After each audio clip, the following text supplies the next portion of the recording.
Hello મિત્રો, કેમ છો બધા? ફરી એકવાર મારી નવી રેસીપી સાથે સ્વાગત છે તમારું મારી channel eat and enjoy with પ્રતિકમાં.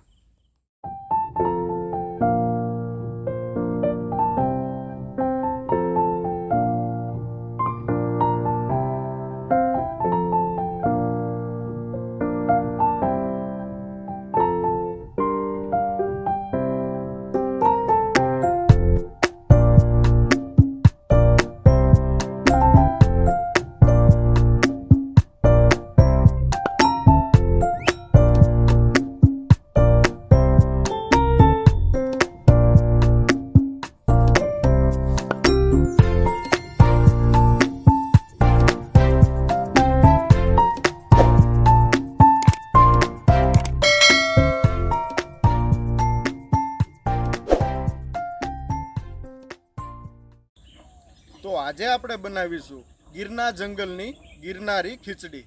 તો આ ખીચડી એકદમ સ્વાદિષ્ટ અને ખાવામાં પણ ખૂબ જ ગુણકારી હોય છે અને સાથે હેલ્ધી પણ હોય છે. અને આ ખીચડી બનાવવામાં પણ એકદમ સરળ હોય છે. તો મિત્રો, આ ખીચડી ગીરના જંગલમાં આવેલા સાધુ સંતોના આશ્રમોમાં પણ વધારે બનતી હોય છે. મારી આ રેસીપી એકદમ નવી જ છે, તો આ રેસીપી તમે છેલ્લે સુધી જોશો તો એકદમ સરળ અને ઝડપથી ગિરનારી ખીચડી બનાવતા તમે શીખી જશો.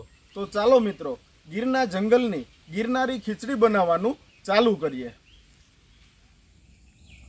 તો મિત્રો, તમને આ મારી રેસીપી ગમે તો લાઈક, શેર અને સબસ્ક્રાઈબ કરવાનું ના ભૂલતા. તો મિત્રો, ગિરનારી ખીચડી બનાવવા માટે સૌથી પહેલાં આપણે બધી સામગ્રી જોઈ લઈએ. તો ખીચડી બનાવવા માટે મેં અહીંયા 1 વાટકી તુવેર દાળ, 1 વાટકી ચણા દાળ, 1 વાટકી મગદાળ ફોતરાવાળી, 1 વાટકી મગદાળ ફોતરા વગરની, 1 વાટકી મસૂર દાળ, 1 વાટકી સિંગદાણા અને 1 વાટકો ચોખા. તો શાકભાજીમાં આપણે ડુંગળી સમારેલી લીધી છે, મરચાં લીધા, આદુ, ગાજર, લીંબુ, ટમેટાં, લીમડો, લીલી તુવેર લીધી, લીલા વટાણા, ગુવાર, ફ્લાવર, રીંગણા, બટાકા અને દેશી લીલા ધાણા. તો મિત્રો, ગિરનારી ખીચડીને વઘાર કરવા માટેના આપણે એક વખત મસાલા જોઈ લઈએ. અને આ મસાલા તમારે તમારી રીતે પ્રમાણસર નાખવાના છે. વઘારના લાલ મરચાં, બાદિયા, તમાલપત્તા, લવિંગ, આખું જીરું, રાઈ, હિંગ, હળદર, ખાંડેલું લાલ મરચું લસણવાળું, ધાણા જીરું પાવડર, શાહી બિરયાની મસાલો અને મીઠું. તો ગિરનારી ખીચડીની આપણે બધી જ સામગ્રી તૈયાર કરી લીધી છે.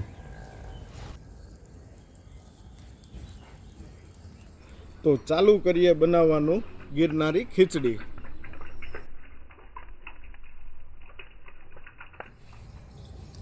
તો હવે આપણે બધી દાળને પાણીથી ધોઈને મિક્સ કરી લઈએ.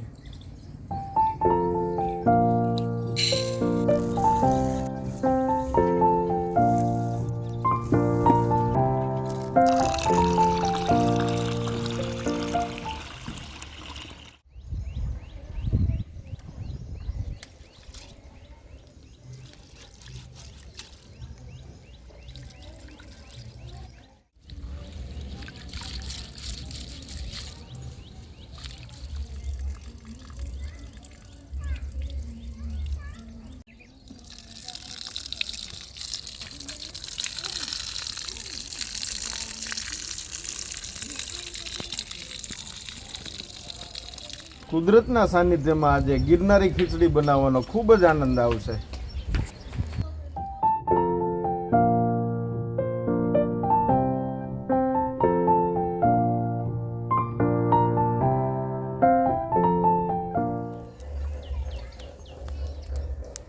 ખીચડીનો વઘાર આપણે ઘીમાં કરવાનો છે, તો સૌથી પહેલાં આપણે ઘી નાખશું.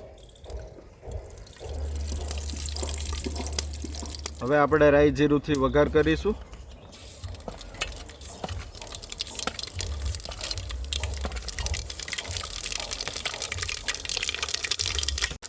હવે લાલ મરચાં અને બાદિયા નાખશું, તમાલપત્તા નાખશું. હવે હિંગ નાખશું, લીમડો નાખશું, મરચાની કટકી, છીણેલું આદું, ડુંગળી નાખશું. હવે આપણું આ બધું કટિંગ કરેલું શાકભાજી નાખશું. બટાકા, રીંગણ, ફ્લાવર, ગુવાર, લીલી તુવેર, લીલા વટાણા, ગાજર નાખશું. હવે આ બધું શાકભાજી આપણે મિક્સ કરી લઈશું.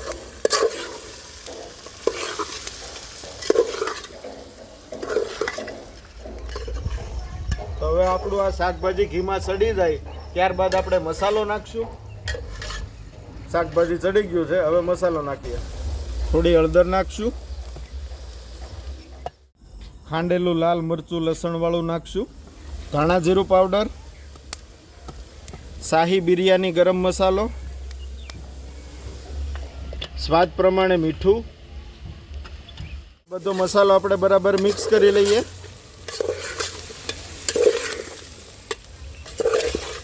હવે આપણે ટમેટા નાખશું.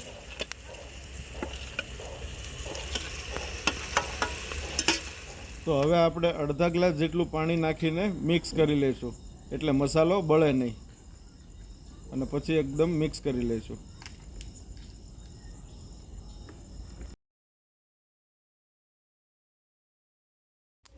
આ બધો મસાલો આપણે થોડી વાર ધીમા તાપે એકદમ ચડવા દઈશું. તો જુઓ મિત્રો, મસાલો આપણો એકદમ બરાબર ચડી ગયો છે.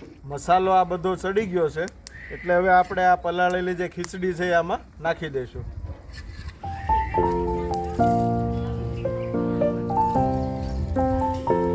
ખીચડી નાખ્યા પછી આપણે આ મસાલા આરે મિક્સ કરી લઈશું બરાબર.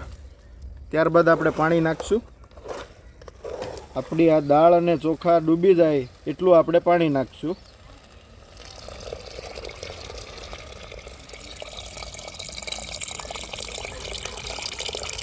પાણી નાખ્યા પછી હવે આપણે કુકરનું ઢાંકણું બંધ કરી દેવું અને પાકવા દઈશું. ઢાંકણું બંધ કર્યા પછી આપણી આ ગિરનારી ખીચડીને એકદમ ધીમા તાપે શાંતિથી ચડવા દેવાની છે. અને આપણે આ કુકરને 3 સીટી થવા દઈશું.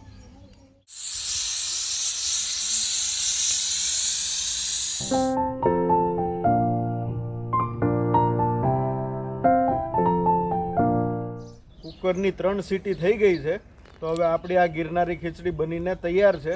તો હવે નીચે ઉતારીને ચેક કરીએ. તો જો મિત્રો, આપણી ખીચડી એકદમ બરાબર પાકી ગઈ છે અને આપણી ખીચડી બનીને તૈયાર છે.